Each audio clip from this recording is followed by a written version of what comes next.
dengan niat. Jadi niat bagaimana negeri ini lebih baik. Tidak ada di antara satu pun kita berniat bagaimana negeri ini, pemerintah ini atau bergantung. Tidak ada satu pun. Yang ada ialah memberikan pikiran-pikiran yang objektif tentang keadaan. Bahwa ekonomi kita perlu banyak perbaikan, perlu banyak evaluasi, perlu banyak tindakan-tindakan yang sesuai dengan kondisi hari ini. Masih di satu meja The Forum, Bung Ferry hadir di situ, tapi gini, situasinya memang semua sejak ketegangan di Timur Tengah kan, semua publik domestik melihat ada ketegangan dan kemudian ada pertemuan, belum lagi ada surat siaga 1 dari Panglima TNI ya kan, kemudian nah tetapi publik melihat begini, tanggal 6, tanggal 7, tanggal 8 berturut-turut loh pertemuan itu. Ya.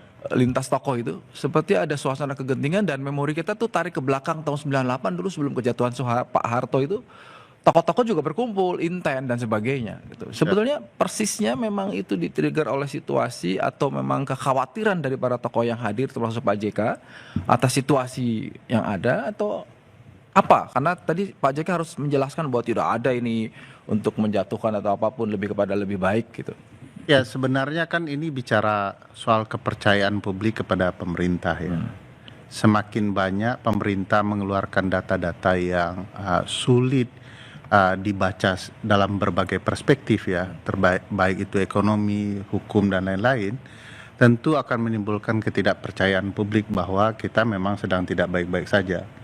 Misalnya soal data swasembada beras, kita menyatakan kita swasembada, tetapi kita tetap impor dari Amerika. Itu kan timbul pertanyaan-pertanyaan soal itu. Itu sebabnya kita mau cross check lah data. Kalau itu impor dari Amerika mungkin bisa saya luruskan. Artinya sebenarnya yang diimpor adalah beras khusus, yang jumlahnya sedikit. Itu alasan pemerintah. Saya tambahkan juga bahwa pemerintah juga, kita juga mengekspor beras 2000 ton ke Arab Saudi. Iya. Tapi data ekonom begini, data ekonom itu kan melihat tidak sesederhana itu. Oke. Misalnya data ekonomi yang mana Pak Ferry? Ya ini saya sampaikan pendapatan negara naik. Misalnya 2024 2025 itu Mas Yogi, kita itu masih impor beras 5,4 juta ton. Besar sekali itu. Tiba-tiba di awal 2026 jadi 0. Data memperlihatkan tidak ada lonjakan panen padi. Dari mana sawah kita menghasilkan beras sehingga kita tidak memerlukan impor lagi di 2026. Data yang lain mengatakan begini, ini mungkin saja kita positive thinking dengan pemerintah dengan syarat jumlah sawah untuk menghasilkan jumlah padi baru juga besar. Faktanya data teman-teman ekonomi itu jumlah sawah baru itu tidak ada. Yang ada adalah jumlah yang mengecil.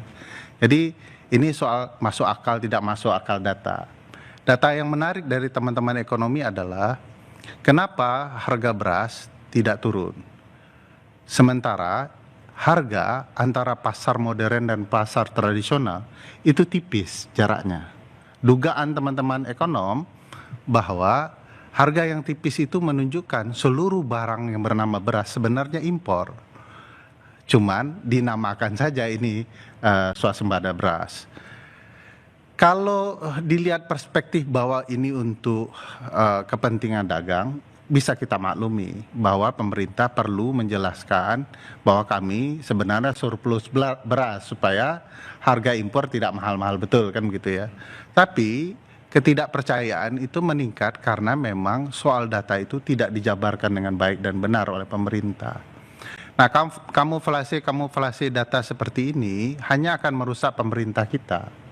Tidak akan memperbaiki daya tahan dan kemampuan kita bersama. Itu dibahas di dalam pertemuan dengan Pak JK? Salah satu yang dibahas. Pak JK sebagai wakil presiden 2 kali. Itu kan banyak teman-teman ekonom Mas Yogi. Nah itu yang kita jabarkan dan kira-kira respon Pak JK seperti apa begitu ya. Nah yang salah satu yang mengkhawatirkan Pak JK adalah soal hutang piutang. Dan kalau kemudian kita tidak sanggup kemudian dan fokus kepada pembiayaan ke hal-hal yang tidak perlu ya, MBG misalnya ya. Oke. Karena faktor itu akan berdampak sehingga ini tidak akan memperbaiki situasi keuangan kita. Oke. Nah itu yang mengkhawatirkan beliau. Harapannya, kalau beliau sih sederhananya, harapannya adalah pemerintah mempersiapkan diri dengan kesiapan yang Di baik. kerangkanya Sementara tetap kami berpikir positif, Yes. memberikan masukan Sementara kepada kami anak-anak muda ini khawatir Mas Yogi, kalau kita tidak siap dengan sungguh-sungguh, nanti kita hanya jadi korban di antara peradaban yang sedang ribut ini. Oke, saya ke Pak TB. Pak TB, apa mungkin ya? Mungkin keluar surat. Ini kan akhirnya jadi ditafsir macam-macam kan. Jadi begini, Karena itu bisa muncul darurat itu, siaga itu, mungkin nanti yang namanya siaga itu kan kewenangan siapapun mulai dari panglima, komandan satuan atas sampai bawahan. Ya. Boleh-boleh saja. Tapi perlu kita ketahui yang namanya siaga itu dua hal. Yang pertama itu internal pasukan TNI, internal. Artinya tidak perlu orang lain tahu. Ya, kan hanya untuk kebutuhan kesiapan prajurit. Ya. Itu. Kalau bahasa panglima kan ngecek kesiapsiagaan. Ya, gitu. Yang kedua, sifatnya rahasia. Rahasia. Rahasia. Kalau misalnya mau menyerang, kita kan mengumpulkan Kalau prajurit. kasus yang kemarin Ya. keluar surat itu bocor Ya, atau memang jadi- sengaja dikeluarkan? Ya, saya tidak tahu. Oh, ya, karena apa? Semua cerita itu nyampe ke saya, baik itu dari media maupun dari junior-junior teman-teman yang mengatakan ini kok ujung-ujung ada STR soal siaga 1. Dan ternyata itu kan tanggal 1 ditandatangani, tanggal 7 Kasat diwawancarai tidak tahu. Tidak tahu. Nah, itu jadi tambah menarik lagi. Ini ada apa? Begitu ya. Dan terakhir banyak informasi. orang yang kemudian pakar-pakar teman-teman ya, yang para pensiun, yang mantan-mantan intelijen ini sebetulnya bukan untuk menghadapi situasi Timur Tengah. Lalu Tapi apa? Domestik. Jadi domestik, ada apa? Demo. Jangan-jangan ke sana kan? Katanya apa?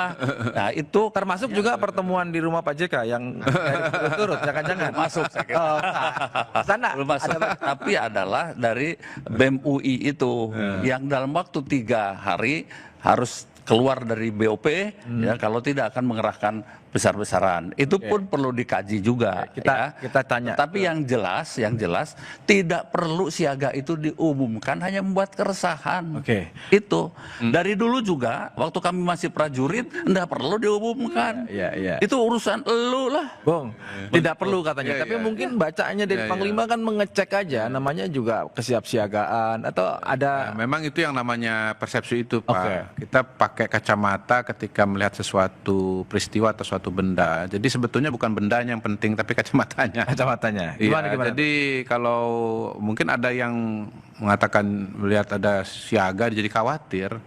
Kalau hemat saya sih, kalau saya ya, saya justru malah senang dan tenang. Dan saya yakin mayoritas masyarakat Indonesia justru senang dan tenang. Artinya memang TNI kita betul-betul siap, betul-betul siaga. Saya kalau punya tentara, lalu kemudian tentara kita itu tampil, tingkat kepercayaan masyarakat Indonesia kepada TNI kan sangat-sangat tinggi. Selalu di atas 95%, di atas 90%. Jadi kalau rakyat kita lihat TNI, saya yakin feeling yang muncul itu, perasaan yang muncul itu perasaan nyaman dan tenang begitu. Dan yang kedua, ya kalau lihat TNI latihan, ya melakukan perhitungan mengenai kecepatan pergerakan dan seterusnya, saya kira siapapun yang rasional akan mengatakan ya ini udah bener, artinya memang ada kalkulasi, ada persiapan. Saya kira itu ya. Yang kedua memang sekali lagi kita harus mengantisipasi situasi dan kondisi yang terburuk ya. Kita hoping for the best but expecting the worst gitu. Sekaligus saya menjawab dari Bang Ferry tadi. Gini Bang Ferry tahu nggak bahwa yang namanya produksi beras itu patokannya bukan cuma lahan baku sawah atau lahan sawah, tapi ada juga yang namanya luasan panen, Pak. Gitu, ya, memang lahan baku sawah kita itu ya tetap sekitar 7 juta lah, tetapi produksi panen kita itu meningkat 2024 sekitar 10 juta, 2025 itu 10.300.000 begitu. Jadi kita bisa lihat dari situ aja bahwa memang lahan bakunya sama tapi produksi meningkat. Nah, kenapa produksi meningkat? Macam-macam variabelnya. Ada variabel pengairan, ada variabel pupuk, Pak Amran ini sangat fokus kepada variabel pengairan.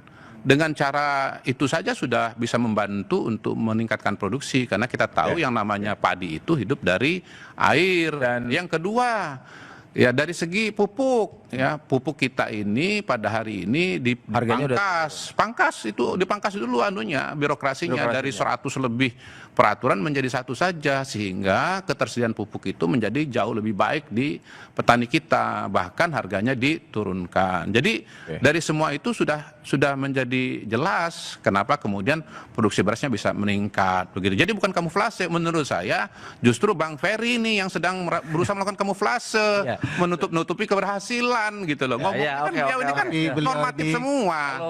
Ngomongnya kan normatif semua, saya kan ngomong angka.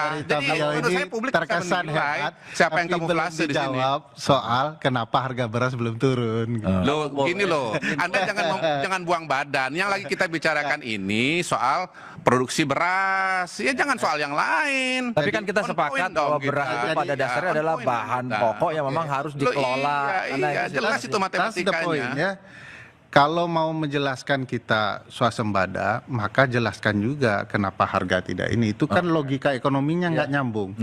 Nah bagi saya, ini saya sampai di situ aja dulu ya. Nanti bagi saya mengenai harga itu panjang lebar.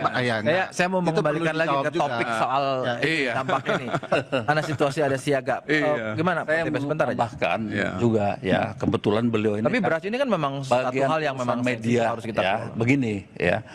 Ketika ada pengumuman perjanjian antara Indonesia dengan Amerika, lalu juga ada masalah BOP dan sebagainya, itu kan yang jadi rame itu adalah bahwa kita akan dapat beras impor dari Amerika, plus akan dapat sekian ribu ayam. Itu mohon maaf, harus hati-hati, harus ada penjelasan yang clear and clear kepada para petani di dapil. Itu banyak bertanya pada saya, loh masa kita ini banyak cukup beras, kenapa harus datangkan? Nah mestinya saya mohon dengan hormat harus ada penjelasan tambahan dari beliau ini barangkali. Nah itu tambahan bahwa sekian ribu ton itu adalah beras kelas utama untuk restoran. Itu sampai sekarang ini belum ada penjelasan. Sudah dijelaskan Pak oleh Menko Pangan, sudah dijelaskan itu bahwa itu sekian hari kemudian. Nah sesudah masyarakat tanya. yang belum. Sebenarnya Mas Yogi, problematika pemerintah kita adalah soal kemampuan berkomunikasi. Misalnya kalau dibilang bahwa siaga 1 itu hanya sekedar, ya itu bagus untuk membangun kenyamanan, antisipasi dan segala macam, kan publik juga harus menilai dengan cara pandang berbeda. Dan cara pandang publik itu jangan dianggap sebagai manipulasi lah, tidak konkret datanya. Karena ini kan rentetan. Tidak sekedar siaga 1, di balik siaga 1 itu ada cerita soal ekonomi yang sedang bermasalah, soal perjanjian BOP yang tidak dipercaya publik, pengiriman pasukan 8.000 ke luar negeri. Untuk apa? Dananya bagaimana? Kita sedang bermasalah uang dan segala macam. Jadi kalau mau mengkerdilkan perspektif publik, sudah tidak zamannya sekarang. Jelaskan saja baik-baik apa yang sebenarnya terjadi dan bagaimana solusi untuk kemudian. Sama sekali tidak mengerdilkan perspektif publik. Saya justru tadi dari awal mengatakan perspektif publik terus. Perspektif publik justru positif kepada TNI. Tahan dulu jawabannya Bang Kodari. Kita akan kembali setelah yang satu ini. Tetap di Satu Meja The Forum.